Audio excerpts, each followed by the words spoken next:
열린교회 성도 여러분 안녕하세요. 6월 23일 매일성경 묵상 함께 하겠습니다. 오늘 묵상할 말씀은 로마서 13장 1절에서 14절의 말씀입니다. 함께 읽겠습니다.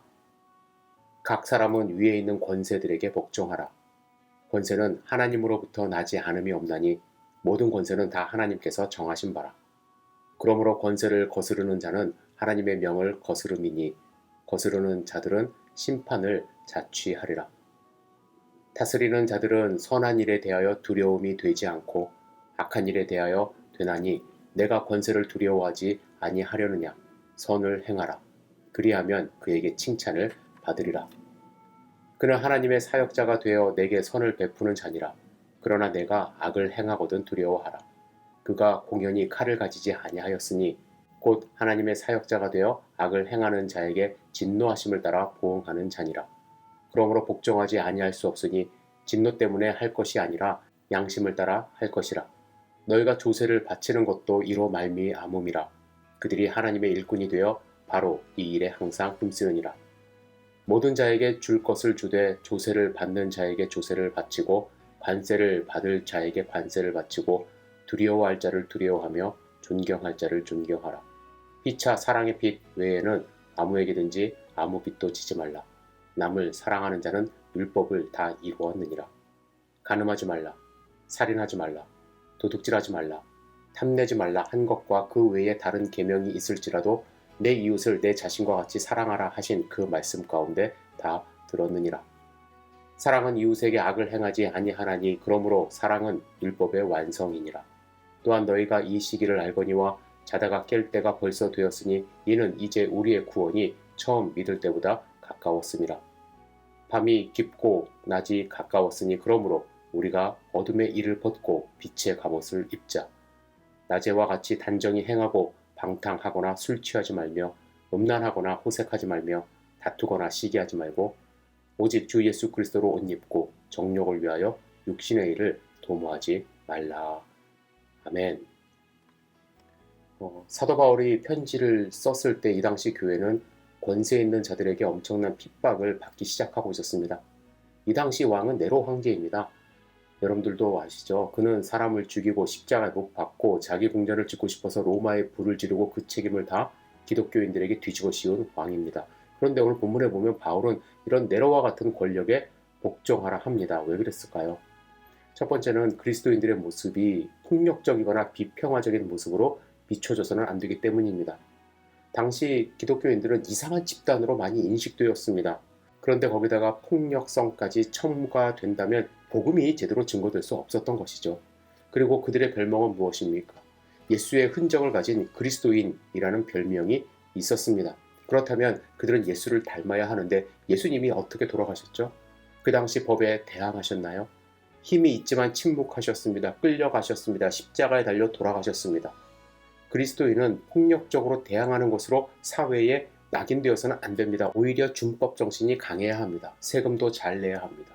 사회에서 정해진 법에 대해서는 나는 그리스도인이야, 황제의 법 절대로 따를 수 없어 라고 말할 것이 아니라 가이사의 것은 가이사에게, 그러나 또한 하나님의 것은 하나님께 철저히 드리며 평화를 유지하고 사회에 이익되는 그리스도인이 되기를 바란 것입니다.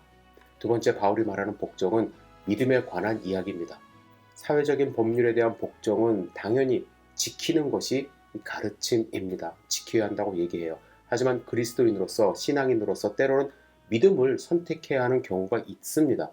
특별히 초대교인들은요, 황제를 믿을 것인가 아니면 예수 그리스도를 믿을 것인가에 대한 도전이 있었습니다. 논리적으로 보면 오늘 본문은 하나님이 세우신 황제를 주인으로 섬기고 복종하는 것도 가능한 것처럼 보여요. 하지만 그들에게는, 또 우리에게는 믿음에 대해서 두 가지 선택할 수 있는 복종이 있습니다. 첫째는 예수 그리스도를 포기하고 황제를 숭배하는 거예요. 이 선택은 세상의 권세 가진 자와 하나님을 동격으로 놓을 때 가능한 선택입니다. 하지만 또 다른 선택이 있다는 거예요. 그리스도로 살아갈 때 얻을 수 있는 불이익에 대해서 불복종하지 않고 반항하지 않고 복종하는 것입니다. 내가 그리스도인으로서 불이익을 얻을 수 있지만 그럼에도 불구하고 사회에서 정한 법을 따른다라는 것이죠. 바울이 말하는 복종은 어떤 복종일까요? 하나님을 포기하고 황제를 하나님으로 섬기라는 그러한 복종일까요? 아니면 황제가 내린 십자가 처형에 대하여 저항하지 않고 순순히 복종하는 모습일까요? 초대교회 성도들은요, 믿음을 포기하라는 말로 듣지 않았습니다.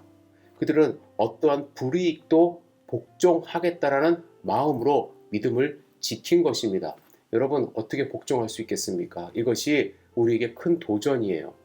이렇게 되기 위하여는 사도 바울이 본문을 통해서 우리에게 두 가지 도전을 줍니다. 이 도전 잘 받아들여야 돼요. 첫 번째는 더욱더 하나님의 주권을 인정해야 하는 것입니다. 사실 바울의 편지 밑 바탕에는 교회 성도님들에게 이렇게 얘기하는 거예요. 무엇보다도 지금 네로와 같은 황제가 존재하지만 하나님이 이 역사를 주관하고 있음을 인정하기를 원한다고 이야기하는 것입니다. 그 확신을 가지고 지금 편지를 쓰는 거예요. 그것이 먼저 선행될 때에 하나님의 나라를 기다리는 마음으로 믿음을 지킬 수 있고 옳은 방법으로 사회를 변화시킬 수도 있습니다. 그러나 하나님의 주권이 인정되지 않으면 내 방법을 동원하기 시작합니다. 내 생각대로 생활하기 시작해요. 믿음을 지키다가도 포기합니다. 원하지 않는 사람이 정권이라도 잡으면 하나님은 어디 있냐고 이야기를 합니다. 여러분, 우리의 생각과 우리의 시야, 우리의 능력으로 하나님을 다 볼 수 없고 만질 수 없고 담을 수 없습니다. 그렇기 때문에 우리는 무엇보다도 하나님의 주권을 인정하는 믿음을 가지고 생활할 때에 복종할 수 있는 힘도 생기는 거예요. 두 번째, 우리는 더욱 예수 그리스도를 바라봐야 한다는 것입니다. 오늘 본문을 묵상하면요, 예수님의 모습이 자동적으로 떠오릅니다. 아까도 말씀드렸듯이 예수님은 사회를 바꿀 수 있는 힘이 있었습니다. 당장이라도 천군천사를 동원할 수 있었고 하늘에서 불을 내려오게 할 수도 있었고 마음만 먹으면 사람들을 동원해서 힘든 세상, 악의가 가득한 세상, 정의 없는 세상 뒤집어 엎을 수도 있었습니다. 하지만 그렇게 하지 않으셨어요. 하나님의 방법으로 세상을 바꿀 수 있는 길을 보여주셨고 그 길로 가셨습니다. 그리고 그 길은 험하고 어렵고 우리가 생각하는 것보다 오래 걸릴 수도 있지만 그 길에 우리를 초청하신 거예요. 법을 지키는 것, 믿음의 문제라고 할 때 묵묵히 그 법이 정한 심판도 감당하는 것입니다. 용서하는 것, 선한 일 하는 것, 사람을 고쳐주는 것, 화해하는 것, 그것이 우리가 해야 할 복종입니다. 여러분, 기독교가 로마에서 인정받는 것이 몇 년인 줄 아십니까? 313년이에요. 국교가 된 것이 392년입니다. 이 말은 네로 황제 이후에도 더 잔인한 황제가 존재했었다라는 거예요. 더 가혹한 시련이 그들에게 있었습니다. 하지만 300년 이상 그들은 이 복음의 불씨를 꺼뜨리지 않았어요. 결국 사회 전반에 걸쳐서 기독교인들이 퍼지고 있었다라는 것입니다. 인정받기 시작했다라는 거예요. 순교하더라도 믿음 버리지 않았고요. 사회의 빛과 소금의 역할을 감당하는 모습으로 소문이 나기 시작한 것입니다. 처음에는 노예, 평민, 가난한 사람들이 주로 믿었지만 점차 그 영향력이 귀족들에게도 퍼지기 시작합니다. 기독교인들은 순결하다더라. 기독교인들은 좀 더 정직하다더라. 로마 사회는 타락할 대로 타락해서 더 이상 마음에 드는 며느리를 찾지 못하게 되자 귀족들이 이제는 기독교인들을 며느리로 삼기 시작하고 귀족의 며느리로 들어간 기독교인들이 아이를 낳고 또 기독교인으로 자녀를 기르기 시작했다라는 것입니다. 물론 국교가 된 데는 정치적인 이슈도 있었습니다. 그러나 분명한 것은 그 수많은 탄압에서도 그들은 믿음을 지켰고 그 믿음이 우리에게도 이어져 오고 있다는 사실입니다. 여러분, 우리의 믿음 다음 세대에 제대로 전달하기 위해서 우리가 어떻게 해야 할지, 우리의 믿음 어떻게 지키며 복종하며 살아가야 할지 오늘 본문을 읽으시고 도전받으시고 변화받으시기를 주님의 이름으로 축복합니다. 믿음 흔들리지 않기를 다시 한번 부탁합니다. 기도하겠습니다. 전능하신 주님, 세상의 여러 가지 일들이 우리의 믿음을 흔들고 있습니다. 우리 흔들리지 않도록 붙들어 주시옵소서. 우리의 믿음 버리지 않고 하나님을 더욱더 붙들고 의지할 수 있는 확신을 허락하여 주시옵소서. 오늘 하루의 삶을 온전히 주님께 의지합니다. 예수님의 이름으로 기도드렸사옵나이다. 아멘.